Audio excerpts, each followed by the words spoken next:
When Adair Archer's country needed him the most, the soldier answered the call. The 26-year-old sergeant lost his life during World War I. Front page news in the Times-Dispatch. This is Adair Archer. He died at Camp Grant, which was in Illinois, but he was a Richmonder. The UVA grad didn't die from wounds on a battlefield. 58 deaths so far, many physicians still to be heard from.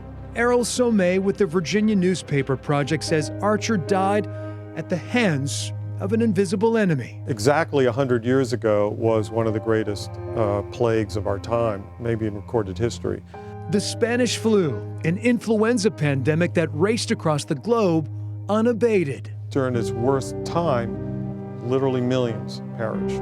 An estimated 20 to 50 million people died worldwide. During World War I, more died from the influenza virus than they did on the battlefield.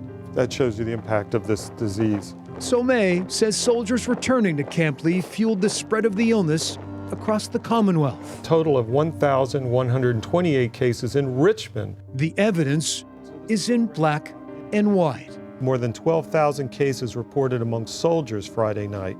Deaths nearly doubled. 325,000 Virginians were infected. About 20,000 perished. So these numbers are significant and scary. One of the things that's most unique about this flu is it killed so many people between 20 and 40 years old in the prime of their lives.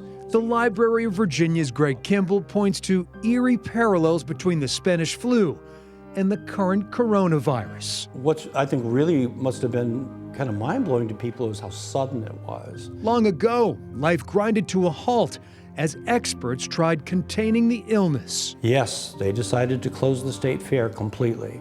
They made the decision to close movie theaters, businesses, and finally the public schools. Again, echoes of what's happening today. By 1920, the influenza all but disappeared, eventually fading from headlines. It is kind of frightening. But historian Greg Kimball says the coronavirus is forcing people to remember. Certainly, some recent health crises that have occurred, including this one, hopefully will bring that memory back so people understand what did happen at this time frame.